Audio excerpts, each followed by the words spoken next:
پہلی چیز یہ ہے کہ خواہ جھوٹ سنجیدہ ہو یا مذاق میں ہرگز پسندیدہ نہیں۔ جس کسی کی خواہش ہو کہ گفتار نیک سے سروکار رکھے اور سچوں میں شمار ہو جائے، اسے چاہیے کہ جھوٹ سے خواہ سنجیدگی سے ہو یا مذاق سے ہو پرہیز کرے۔ مذاق میں جھوٹ بولنے کو معمولی خیال نہیں کرنا چاہیے۔ مذاق میں جھوٹ بولنا ایک نہ ایک دن سنجیدہ جھوٹ بولنے کی منزل پہ لا کھڑا کر دیتا ہے۔ دوسری چیز یہ ہے کہ باپ کو اپنی اولاد سے ایسا وعدہ نہ کرنا چاہیے جسے پورا نہ کر سکے، کیونکہ ایسا کرنا اس کو اپنی اولاد کی نظروں میں سبک اور بے وقار بنا دیتا ہے۔ یہی فعل اس کی اولاد کو جھوٹ بولنے کا طریقہ سکھا دے گا۔ لہذا کوئی باپ ایسا نہیں ہونا چاہیے کہ اپنی اولاد کو جھوٹ بنانے کا ادارہ بنا کر شہری کے طور پر معاشرے کے حوالے کر دے۔ اعوذ باللہ من الشیطان اللعین الرجیم، بسم اللہ الرحمن الرحیم۔ رب اشرح لی صدری ویسر لی امری واحلل عقدۃ من لسانی یفقہوا قولی۔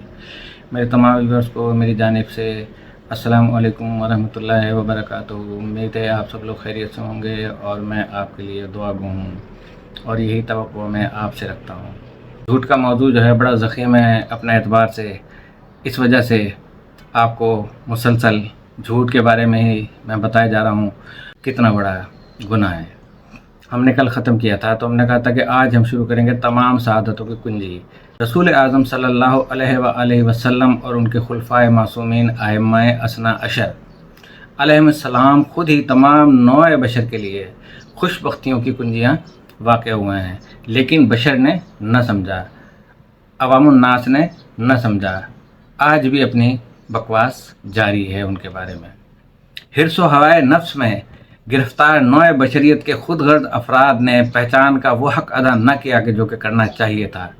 ان پاکیزہ ہستیوں سے جو شائستگی کا حق تھا کہ اپنے آپ کو گناہ کے نقصان سے محفوظ کر لیں، عالم بشریت کے ناقص افراد نے نہ چاہا کہ بہرہور ہوں، ورنہ ان عظیم ہستیوں کو اللہ رحمان الرحیم نے بوستان سعادت کی کنجی قرار دیا ہے۔ لہٰذا اگر ہر انسان کے دل میں سعادت اور خوش بختی کی ان کنجوں کی محبت روشن ہو جائے تو یقیناً عالم بشریت خوش بختی کی بہشت میں اپنا مقام بنا لے۔ اے پروردگار عالم، روز بروز ہمارے دل میں محمد و آل محمد کی مہر و محبت اور الفت بڑھاتا رہے، آمین۔ اے پروردگار عالم، ایسا دن نہ لانا کہ ہمارے دل علی اور اولاد علی کے مہر و محبت سے خالی ہوں، آمین ثم آمین۔ ہاں، مہر علی، مہر محمد اور یہ قابل تقسیم وحدت ہے، ان میں دوئی نہیں ہے، یکسوئی ہے۔ قرآن حکیم نے آیہ مباہلہ میں علی علیہ السلام کو جان محمد صلی اللہ علیہ وسلم قرار دیا ہے۔ خود حضرت محمد مصطفیٰ صلی اللہ علیہ وسلم نے فرمایا کہ علی مجھ سے ہیں اور میں علی سے ہوں، ان و علی من نور واحد، میں اور علی ایک ہی نور سے ہیں۔ حضرت صاصا کی سخنوری جس وقت اسلام کے بطل جلیل حضرت علی علیہ السلام کو ان کے عظیم فرزند حضرت امام حسن علیہ السلام اور حضرت امام حسین علیہ السلام سپرد خاک کرنے کے لیے لے گئے تو صاصا جو کہ مولا علیہ السلام کے دوستان باوفا اور سخنور علی علیہ السلام تھے، ایک ہاتھ سے دل تھامے اور دوسرے ہاتھ سے مقبرہ علی علیہ السلام کی مقدس خاک اپنے سر پر ڈال کر کہنے لگے، اے امیر المومنین، میرے ماں باپ آپ پر قربان ہو جائیں۔ اور پھر حضرت علی علیہ السلام نے ان سے مخاطب ہو کر سخنوری شروع کر دی، سخنوری کے ایسے جملے اور خوبصورت حقیقت گوئی میں کہ جو اپنی شان نہ رکھتے تھے، ایسا کلام جو دل کے سوز و گداز اور جلی ہوئی روح سے نکلا تھا۔ جناب صاصا نے اپنے کلام کو اس جملے پر اختتام پذیر کیا، اللہ کی قسم کہ آپ کی زندگی خیر و سعادت کی کنجی تھی اور آپ کی موت ہماری بدبختی اور شقاوت کی کنجی ہے۔ وہ دن کہ جس دن امام حضرت علی علیہ السلام نے شہادت پائی تھی، اس دن کے حوالے سے انہوں نے یہ جملے فرمائے تھے کہ شر کے دروازے کھل چکے ہیں اور خیر کے دروازے بند ہو چکے ہیں۔ اگر لوگ آپ کے فرمان کی اطاعت کرتے تو زمین و آسمان پر نعمت برساتے، لیکن لوگ دنیا کو آخرت پر ترجیح دیتے تھے، آج بھی دے رہے ہیں بڑے بڑے یہ نیم ملا جو نفرتیں پھیلا رہے ہیں صرف ایران کے حوالے سے کہ انقلاب خمینی پاکستان اپنا ملک ہے، خود مختار ملک ہے، لیکن انہوں نے اپنا منجن بیچنا ہے۔ اس دوران حضرت صاصا کے جذبات शिद्दत अख्तियार कर लेते हैं, ज़बरदस्त आहोजारी से गिरिया करते हैं, हत्ता कि वो लोग जो जनाजा अली कर रहे थे, जो उनके मोमिनीन थे, वो भी गिरिया करते हैं। और तमाम लोग मजमूई तौर पर फर्जंदान अमीर अलमोमिनीन अलैहिस्सलाम से मुखातिब होकर इमाम हसन व हुसैन अलैहिस्सलाम व मोहम्मद व जाफ़र व अब्बास व यहया और व अब्दुल्ला पसमंदगान अली अलैहिस्सलाम को ताज़ियत करते हैं। कलाम अमीर अलमोमिनीन का एक हिस्सा सुनाने का मैं शरफ़ हासिल कर रहा हूँ कि अमीर अलमोमिनीन अलैहिस्सलाम ने फरमाया, ला सवाउ सूअ मिनल कज़्ब, झूठ से बढ़कर कोई बुराई नहीं। वसी रसूल मकबूल ने झूठ को न सिर्फ कतई बुराई करार दिया बल्कि इस पर यह इजाफा भी किया कि झूठ से बदतर कोई गुनाह ही नहीं। झूठ की बुराई और नापसंदीदगी हर एक के नज़दीक मुसल्लम है। कम इल्मी का हिजाब और जहालत का पर्दा जो कि इंसान के रास्ते में हायल है, वो इसी कदर है जिस कदर के झूठ की बुराई और पसारे ईमान ने इससे पर्दा उठाया और उसे तमाम बुराइयों से बढ़कर बदी कहा। इसी बिना पर झूठ की बुराई की मिक़दार लामहदूद हो जाती है और इसकी नापसंदीदगी का अंदाज़ा नहीं किया जा सकता। जिस तरह स्याही से बढ़कर कोई अंधेरा नहीं, इसी तरह झूठ से बढ़कर कोई गुनाह नहीं। क्यों? यहाँ एक सवाल जहन में उभरता है कि झूठ की बुराई से बढ़कर और कोई बुराई क्यों नहीं है।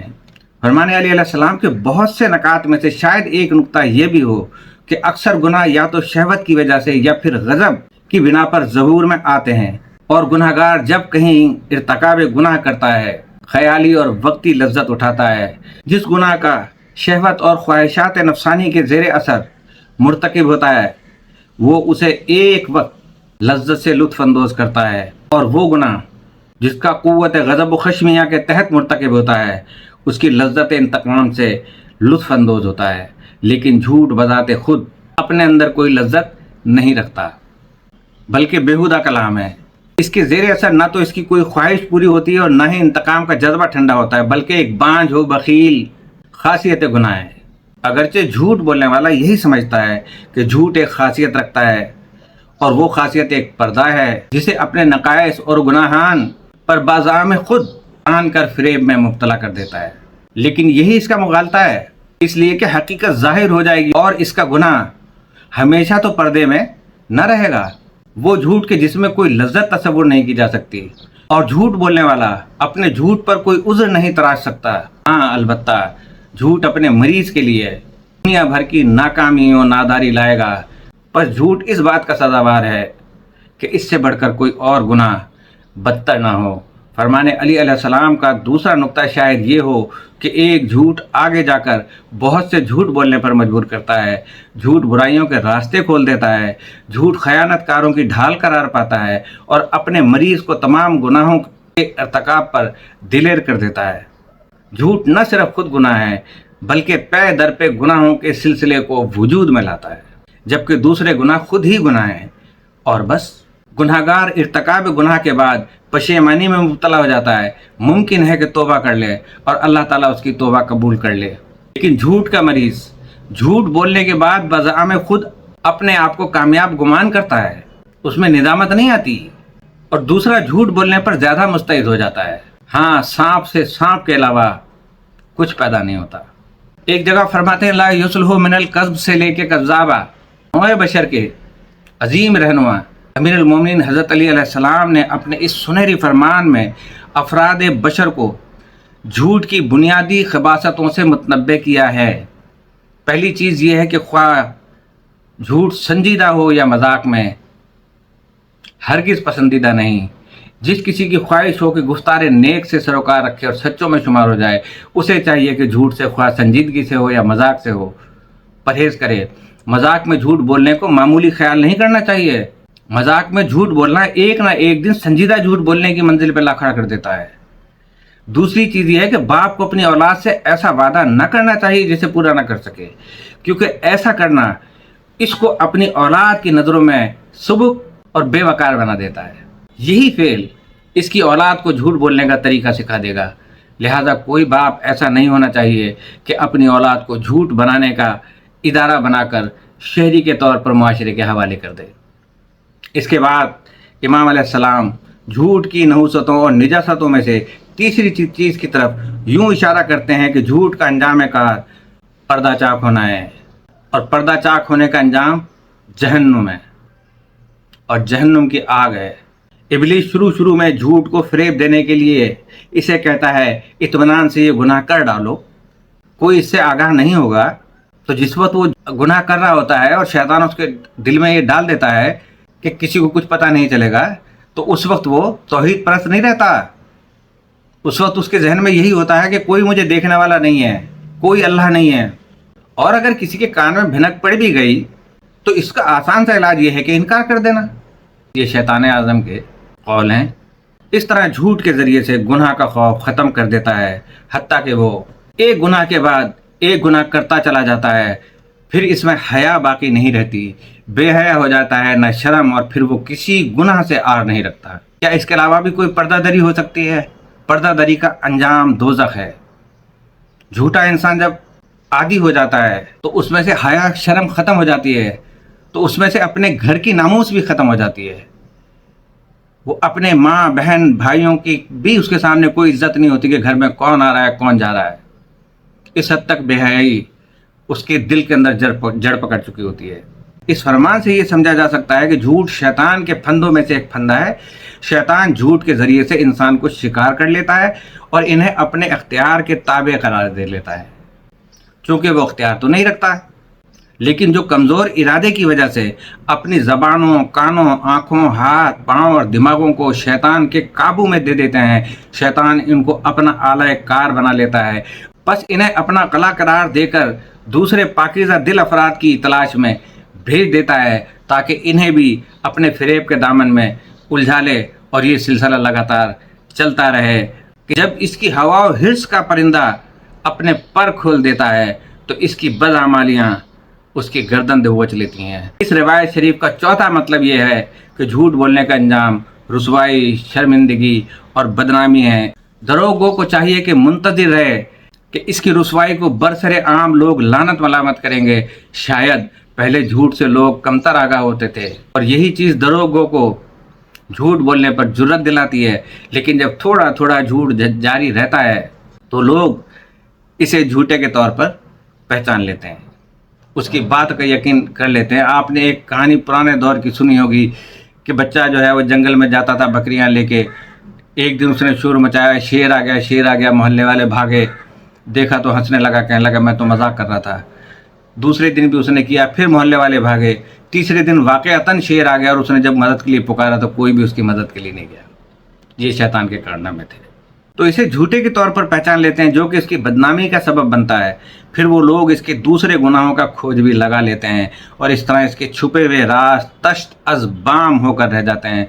हर चंद की वो कोशिश करता है कि अपनी बुराइयों पर पर्दा डाले, लेकिन लोगों की बदगुमानी उसके पर्दे चाक कर देती है और इसकी किसी बुराई और स्याहकारी को पोशीदा नहीं रहने देती। वो बदबख्त लोगों की बदगुमानियों का मरकज़ करार पाता है। बद से बदनाम बुरा का मिज़दाक बन जाता है। अगर छोटा सा गुनाह भी उससे सरजद हो जाए तो लोगों की बदगुमानी उसको बहुत बड़ा बनाकर दिखा देती है। अगर एक भी गुनाह हो तो लोग उसे 10 गुनाह देखते हैं, बल्कि किसी दूसरे का गुनाह भी उसके सर थोप देते हैं। लोगों की बदगुमानी इतनी जल्दी बरतरफ होने वाली नहीं है और बईद है कि ये नुक्ता स्याह बाक हो जाए, बल्कि ये और लोगों में भी सराहियत कर जाता है और जो लोग इसके दोस्त होते हैं वो भी इससे बदगुमान हो जाते हैं। कहते हैं कि एक आदमी किसी क्लब या रजिस्ट्रेशन के दफ्तर में गया और अपनी उम्र 52 बरस बताई। 3 साल बाद दोबारा उसी मरकज़ में लाया गया और अपनी उम्र 52 बरस ही बताई।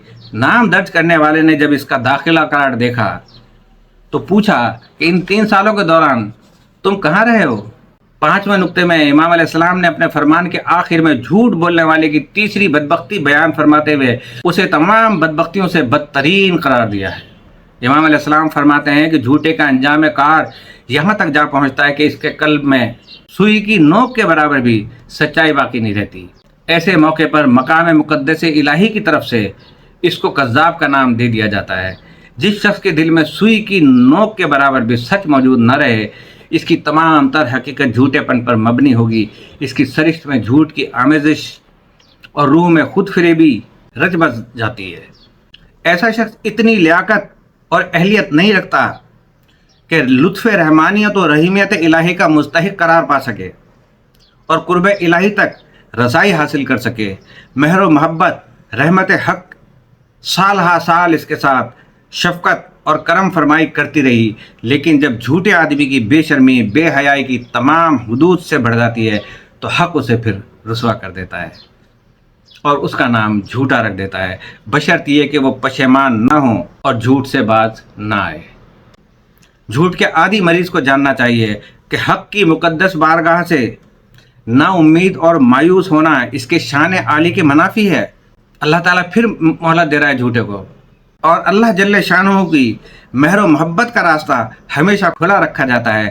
گناہگار چاہے پستی کی کتنی ہی عمیق و تاریک غار میں جا گرے، اگر حقیقت میں وہ نادم اور پشیمان ہو جائے اور سچے دل سے توبہ کر لے تو اللہ تعالیٰ کی رحمت جوش میں آ کر اسے اپنے عفو و درگزر کی آغوش میں لے لیتی ہے۔ آج ہم یہاں پہ ختم کرتے ہیں، کل ایک تاریخی واقعہ آپ کو سنائیں گے۔ اجازت چاہتا ہوں اس دعا کے ساتھ کہ اللہ پاک ہم سب کی جان و مال و عزت و آبرو اور ایمان کی حفاظت فرمائے، ہمارے مملکت خدا داد پاکستان کو استحکام عطا فرما، اور ایک ہمارے اسلامی ملک پر جو جارحیت کی گئی ہے امریکہ اور اسرائیل کی جانب سے اور وہ ڈٹ کر مقابلہ کر رہا ہے، تو اللہ پاک اس کی غیبی مدد فرما۔ السلام علیکم۔